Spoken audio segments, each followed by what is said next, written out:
Hi everyone, and welcome to StudioJake. I, of course, am your host, Jacob Airy. Today we're going to be talking about a newly announced Batman series that I have been looking forward to for literally years, and it involves Batman's arch nemesis, commonly known as the Joker. I'm very excited about this series. I'm going to dive into it and also discuss some of my theories that I have and whatnot. I'm very excited about it. We'll get more into that, but for now, be sure to like this video, share it out, and if you're on YouTube, subscribe to the channel, but also ring the little bell, turn on all notifications, because subscriptions, they do this weird thing where they curate them so you don't see them in chronological order anymore. If you're wondering why that certain YouTuber hasn't posted a video, well, they may have, but you don't know because YouTube does that weird thing with your subscriptions. So definitely turn on the bell so that way you know and you can get more content. On Facebook, be sure to like the page. Let everyone know that I'm out there by sharing it out, and turn on all notifications for that as well. That way you get me in your timeline. You know, the thing we used to call the feed. Anyway, once again, thank you so much. Sit back, relax, and welcome to Studio Jake.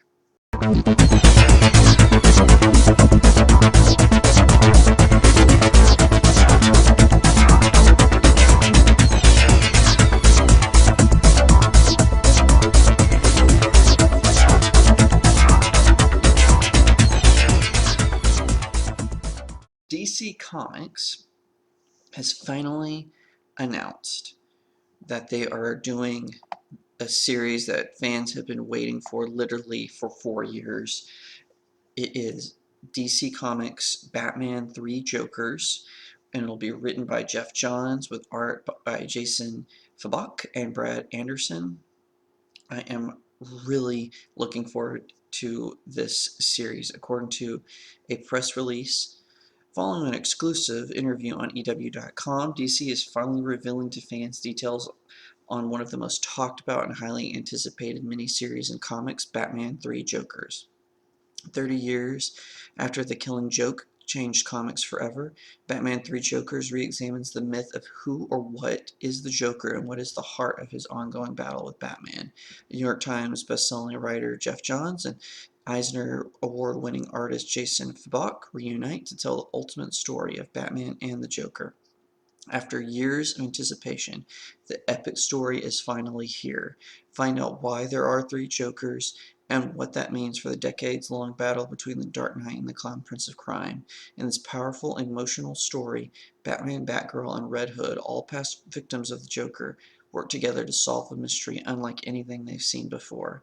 Here, for the first time, are the main covers, and then they have the different covers to the full 3-issue series, beautifully drawn by Jason Fabok, with colors by Brad Anderson. In addition, here's a first look. Oh, and then they have previews. Each issue is going to be 48 pages, which I don't know why it shouldn't be more, and it's going to be released through the Black Label. Now, here's something that's a little confusing to me about the story, and I'm going to give a little background. So, the 3 Jokers.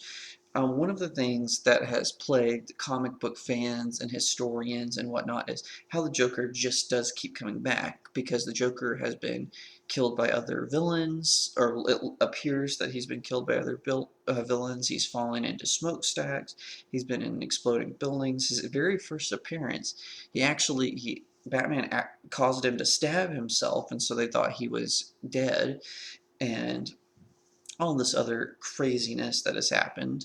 So I wonder, so people have wondered, how is this possible? Now, the New 52 answered this in the pages of Batman written by Scott Snyder and drawn by Greg Capullo, in a story arc called Endgame, where Joker just basically tells Batman, I'm bored with you, I'm just going to do what I want to do.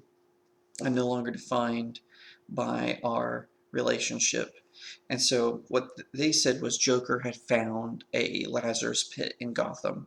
And that actually connects to continuity a little bit. Ra's al Ghul came to Gotham at one point and found a Lazarus pit, and they just made it where the Joker had found it, and so that's how he kept coming back, was he was constantly healing himself. However, DC Comics decided to take a new approach. For those of you who remember during the events leading up to the DC Rebirth in Justice League 50, there, which came out in 2016, by the way. That's why I keep saying we've been waiting 4 years for this explanation.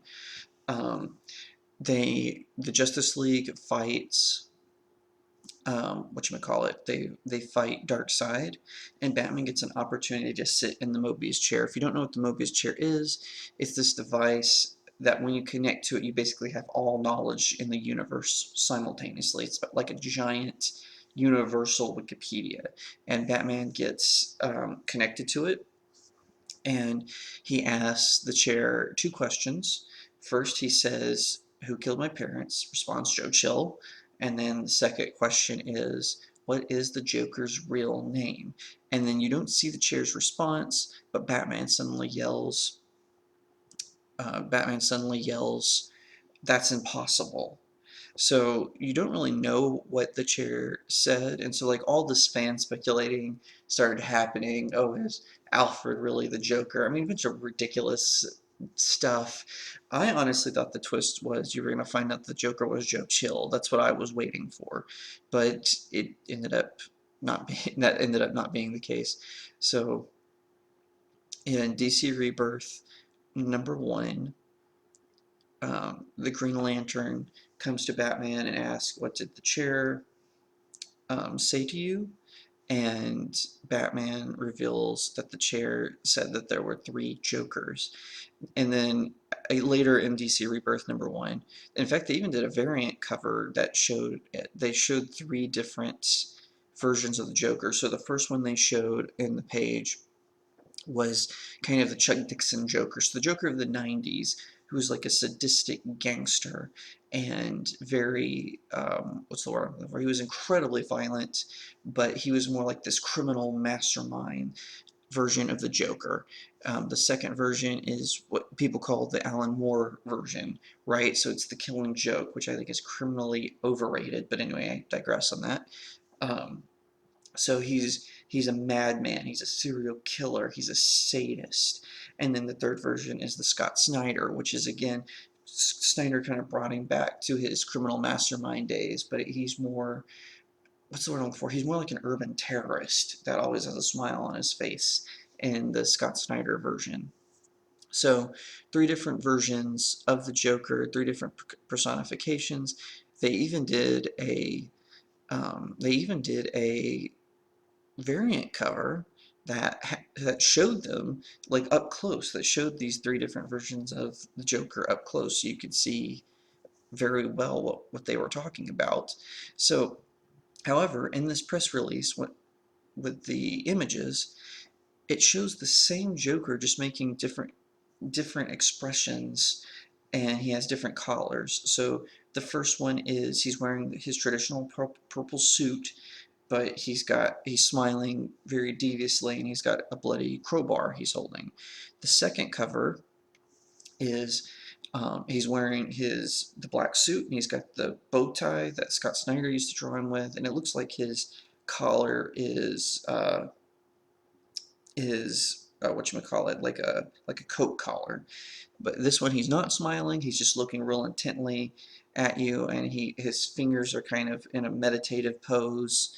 The third image is he's got this very wicked-looking smile, and his left eye is looking through like kind of like a camera or a telescope. And then it has like a couple of issues where it's just showing the comic books, really excellent artwork, and it shows Bruce Wayne visiting his parents' grave. He's wounded. He gets back to the Batcave, and you see some of his trophies. He takes off his suit. He has to cut off his costume because he's bleeding out, and well, I'm assuming it's Alfred is treating him. So, and that's the confusing part, though, is the Jokers on the covers that they released all look exactly the same, and I'm just in different facial expressions.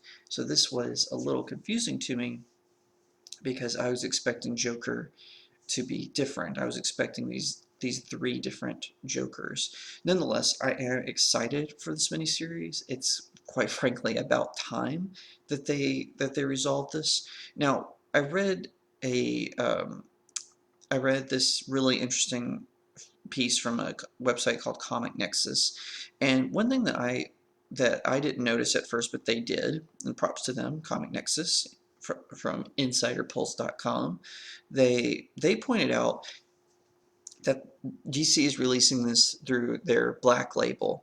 Now, their Black Label is kind of what Marvel Max used to be, right? So Marvel had this storyline called, or not storyline, I'm sorry, an imprint called Marvel Max, and it was sort of like adults only. It had an incredibly violent graphics in the pages. They could be like more sexual and had tons of foul language. And the DC Black Label was originally kind of promoted that way, and they released some stuff via that, and they re-released some stuff. So,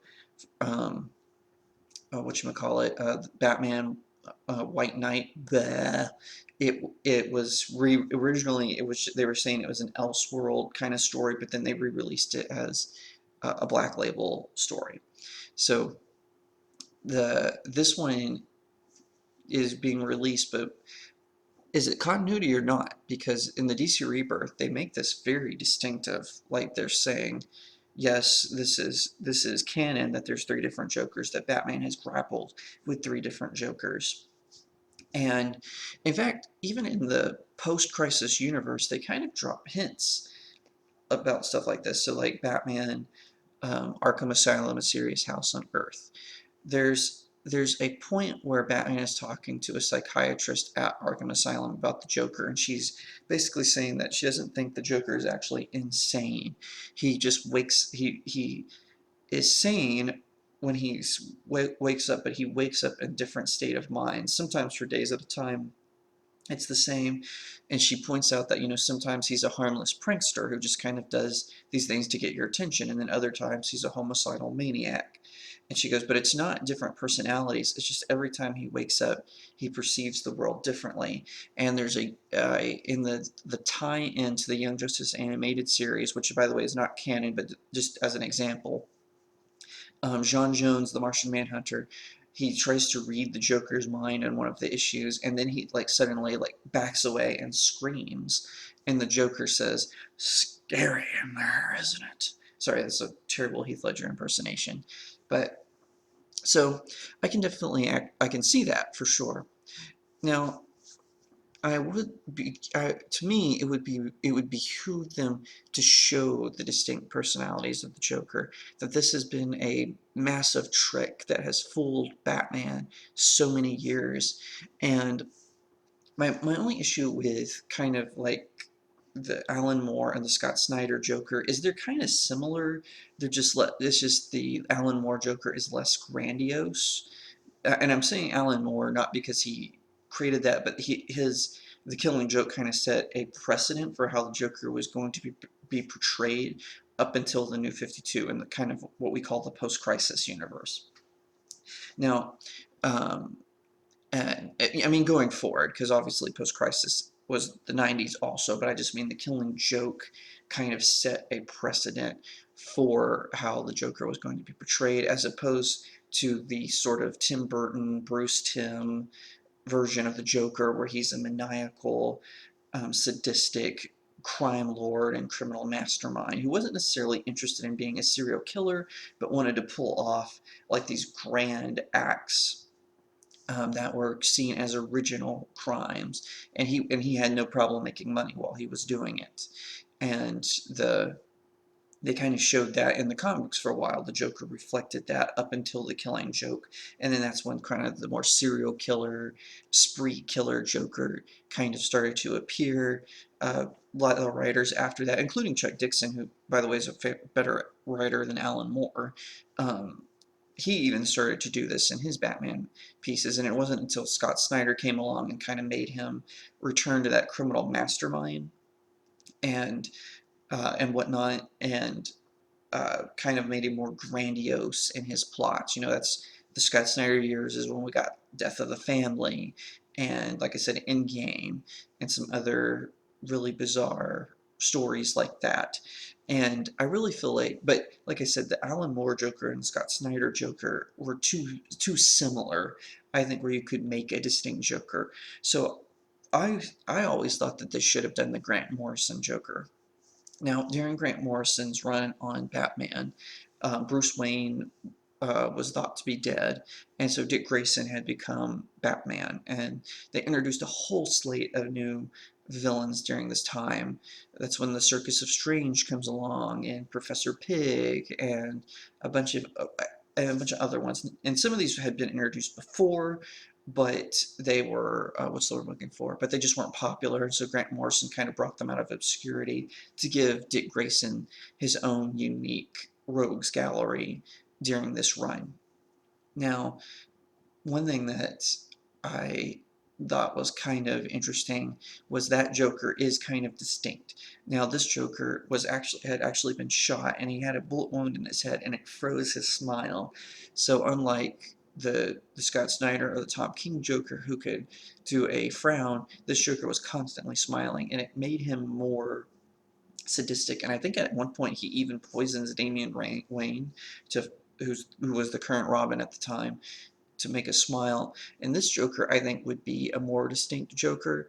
He dressed very flamboyantly during that time, so he didn't wear his distinct purple suit or just a black suit.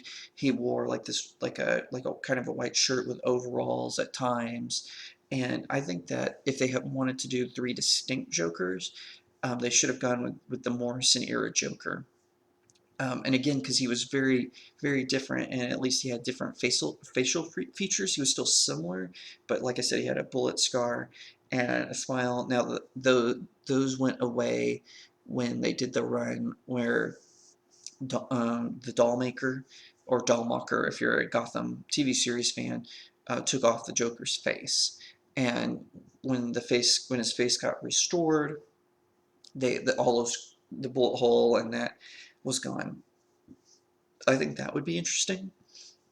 Just my opinion, and I'm not saying that they should replace specifically Alan Moore's Joker. If they wanted to replace the Scott Snyder one, that's fine.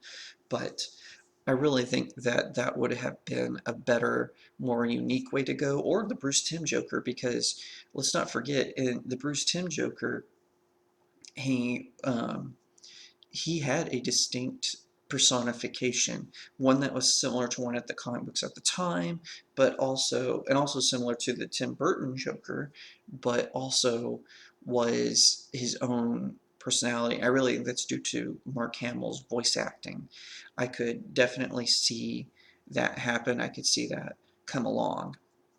Now, let me know what you think about this miniseries coming up.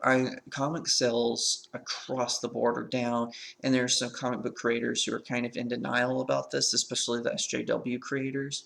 They're saying, "Oh, um, we're just adjusting for a new market with the movies and whatnot," and that's just not true.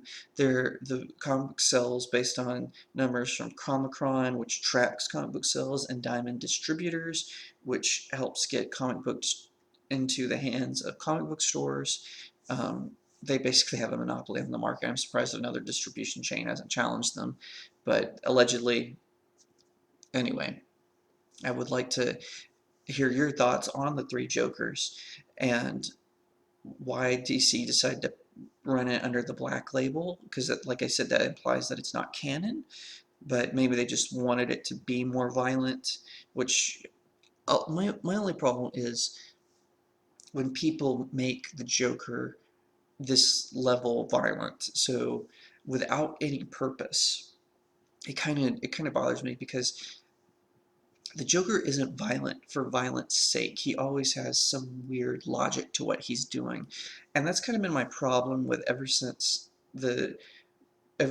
kind of the Alan Moore days, when it was prior to that, you had Chuck Dixon and Denny O'Neil and a bunch of other amazing writers. When they were writing the Joker always had some twistic logic, something that was his pull that made him distinct. And then they kind of just made him And Alan Moore, or I should say post Alan Moore. Alan Moore had a reason for Joker's chaos, not really a rhyme, but a reason.